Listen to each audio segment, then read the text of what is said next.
El exministro de Cultura, Alejandro Neira, está con nosotros. Alejandro, buenas noches, bienvenido. ¿Qué tal? ¿Qué tal, Jaime? Muy buenas noches, un gusto saludarte como siempre. Traiciones peruanas, 16 ilustres antihéroes de estampa nacional. Felicitaciones por el libro. Son 16 personajes de la historia y de la historia reciente, porque está Vladimiro Montesinos también. Y bueno, un conocido mío, no tan conocido, pero digamos, pariente mío, Eudosio Rabines, al que le dedicas algunas páginas, creo bastante certeras en muchos de los datos que has podido recoger. Acompaño tu deseo de, o por lo menos tu reclamo válido, de el poco archivo que existe para poder, ¿no?, encontrar momentos de la historia, ¿no?, como la famosa, ¿cómo se llama?, la convivencia, ¿no? La convivencia. Estaba Beltrán, ¿no?, Aya de la Torre, ese famoso almuerzo donde, ¿no?, comían y departían estos políticos de esa época. ¿Es la historia de la política peruana una constante traición? Bueno, creo que sí. Es uno que he tenido la suerte de participar en varios momentos. ¿Lo has visto en primera persona? Además, en primera persona, como sabe Jaime, y en algún momento lo hemos comentado, además inicia así con el prólogo de este libro, el haber podido participar en algunos momentos momentos, digamos, de la política en el país, me hizo pensar mucho, ¿no?, sobre cuáles son esas recurrencias, esas continuidades que se dan en el marco de nuestra historia. Y a veces, digamos, más allá del juego de palabras con las tradiciones y las tradiciones, efectivamente la política peruana, sobre todo últimamente, se convirtió en un juego de traiciones, ¿no? Como digo, ahí siempre está el abrazo, pero un abrazo que viene a veces con un puñal en la espalda. Así es. Y bueno, el tema del transfugismo, digamos, en los últimos años lo hemos visto, pero a mí sí me causaba siempre interés tratar de ver la política un poco desde dentro, digamos, con las experiencias que he podido tener, pero sobre todo ver esos episodios de personajes como el que tú mismo has mencionado, Eudosio Rabines, y ver si efectivamente sus historias son tradiciones, ¿no? O Felipillo, o Iglesias, que firmó la paz con Chile, o Vladimiro Montesinos, o Mario Guzmán, con historias de expresión más personales, ¿no? Sí. De qué manera juzgamos a veces como traidores a personas que en algunos casos tuvieron una mala tarde, como el pobre Chobo Casuso, ¿no?, arquero de la selección, o como otros casos de gente que cambió de parecer, como Eudosio Rabines, y fueron juzgados de traidores en su momento. Sí. Voy a tratar, digamos, de desprenderme del parentesco con Eudosio para ser objetivo, y tratando de ser objetivo, yo creo que, saludo, como te decía, que escribas sobre él, porque yo creo que no se ha contado en extenso, ¿no?, de una manera tan prolija, su accidentada biografía, su avinagrada biografía. Permanentemente requintaba, rabiaba, ¿no? En fin, le metieron un puñete en un estudio de televisión, se fue a la bronca afuera. Pero claro, su mutación es impresionante, pues, ¿no? El síndrome del converso, que le llaman, ¿no? Funda el Partido Comunista Peruano y después se vuelve, pues, le dirían ahora un facho, ¿no? Un Trump, ¿no? Un radical de derecha, digamos, de derecha, un conservador. Claro.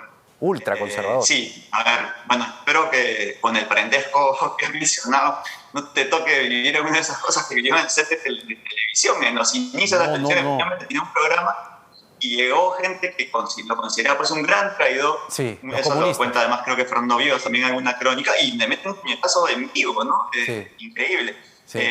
Pero sí, espero que nunca me pase. Espero que nunca me pase. ¿no? Espero que nunca me pase. Hay muchas historias de estas, de conversos, de gente que cambia opinión. En el Hey Festival tuvimos una charla bien interesante, porque justo vino una pregunta sobre eso, ¿no?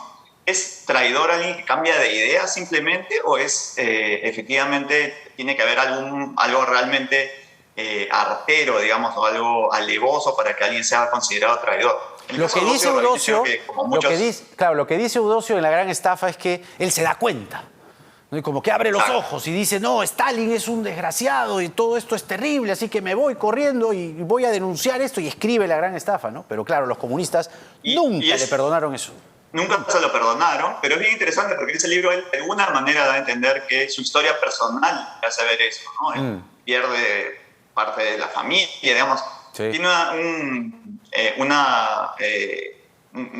hay una tragedia que explica eso, y creo que eso es lo interesante, por lo menos lo que a mí me interesaba ver en cada uno de estos episodios de traición. Si hay un momento en que alguien lo juzga, pero probablemente haya una historia detrás. Miguel Iglesias, juzgado como traidor por haber firmado el Tratado de Ancón, pierde un hijo en la guerra. Era alguien que había luchado por el Perú y que tenía una visión muy clara de lo que estaba viviendo el país en ese contexto de ocupación chilena hasta de Lima, y decide algo que le cuesta, que le llaman traidor finalmente, ¿no? Que es firmar la paz. Entonces hay varios casos como eso que me parece bien interesante revisar o revisitar la historia para ver si lo son efectivamente, ¿no?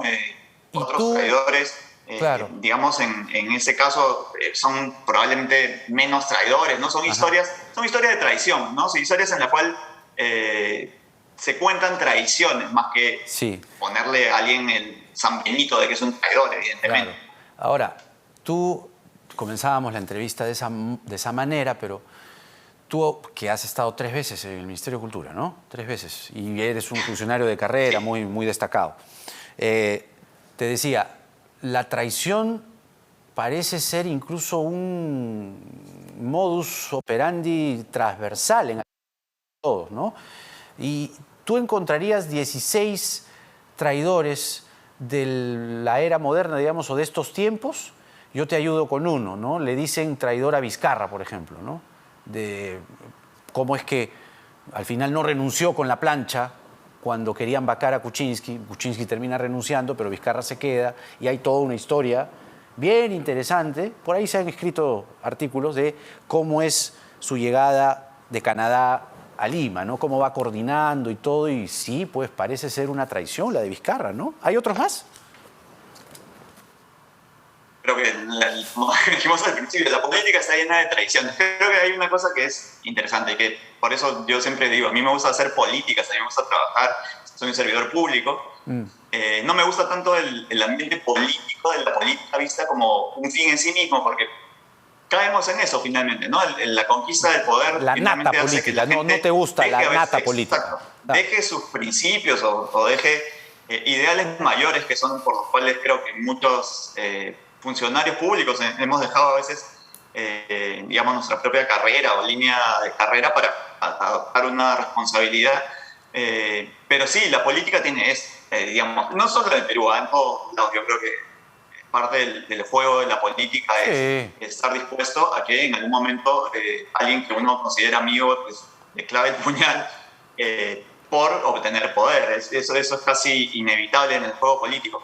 Pero sí es interesante ver, como digo, estos momentos estelares de la peronidad, como lo llamo yo, y que cada uno piense como tú, saque la conclusión de si efectivamente nuestra historia hay una tradición en nuestra historia de la traición. Creo que hay muchos personajes, creo que lo más reciente que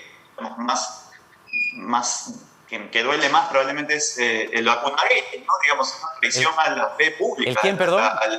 ¿Quién dijiste? El vacunagate, ¿no? El hecho de que muchas personas hayan digamos, muchos sentimos que traicionó la confianza que habíamos depositado en personas que se vacunaron, digamos, en circunstancias indebidas, o que, digamos, haya habido personajes públicos también que, digamos, creo que más allá de los últimos años, creo que si tú me dices ahorita, hazte tu selección de traidores de los últimos 20 años, probablemente lo que tendría que hacer es hacer mi lista, pero para las traiciones peruanas número 2.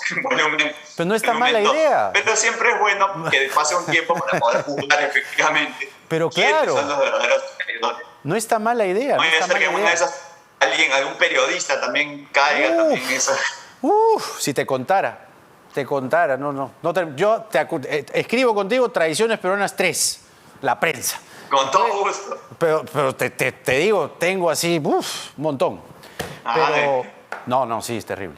Pero más allá de eso, decías hace un momento este incidente con Eusebio El Chevo Acasuso, que cuando lo has mencionado lo he recordado.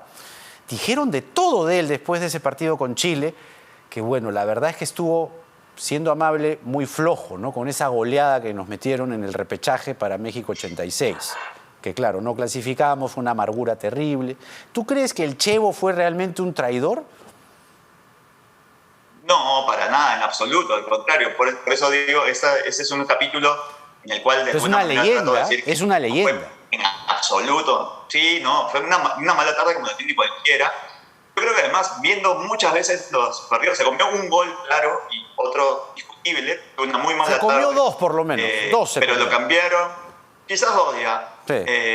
Pero creo que más allá de eso, el pobre pagó porque cuando vino aquí, como suele suceder pues, en esas circunstancias, hubo políticos que también lo quisieron llevar al Congreso, que quisieron declararlo traidor a la patria. De hecho, el Chevo básicamente dejó Universitario y se fue al Bolívar de La Paz, fue ídolo en el Bolívar de La Paz, ahí terminó su carrera incluso. Entonces, era un gran arquero que nos salvó de muchísimas y tuvo esa tarde que además lamentablemente la tuvo contra el Clásico del Pacífico, ¿no? Contra Chile. Exacto, fue eso. Entonces, quizás si hubiera sido otro equipo, no pasaba eso, ¿no? Seguramente, si hubiera sido Colombia o Paraguay, hubieran reclamado, pero nadie lo hubiera tildado de traidor. Nuestra historia, que tiene que ver con las guerras, que tiene que ver con el sentimiento, ¿no? de peruanidad que tenemos, está muy vinculado a eso. Y hay varios traidores, digamos, el último fusilado, ¿no? Por eso cuento esas historias que me llaman la atención, porque el momento es ¿no? Hayan pasado 100 años de la Guerra del Pacífico, el último fusilado, ¿no? En una historia en la cual probablemente haya habido otros actos de traición mucho más graves, como el propio Vladimiro Montesinos de años anteriores, pero él fue el que pagó el pato, como se dice, ¿no? Entonces, claro, al final son estas historias, pero lo interesante es creo que tratar de contar esa historia de manera, digamos, amable, amena, entretenida, y que tú como Baudosio Rabines o al Chevo Casuso lo recordemos y pensemos ¿por qué pensamos siempre que hay una traición detrás? ¿No? A veces tenemos la palabra el insulto de traidor como que muy a flor de labio, ¿no? Entonces creo que hay que pensar un poquito más también antes de calificar, ¿no? Bien por eso. Alejandro Neira ha sido ministro de Cultura, es escritor y publica Traiciones Peruanas, 16 personajes escogidos selectivamente, ilustres antihéroes de estampa nacional.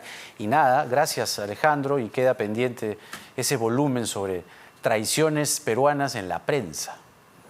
Muy bien, te tomo la palabra. Tenemos para rato entonces más traición. Un abrazo a la distancia y gracias por la entrevista.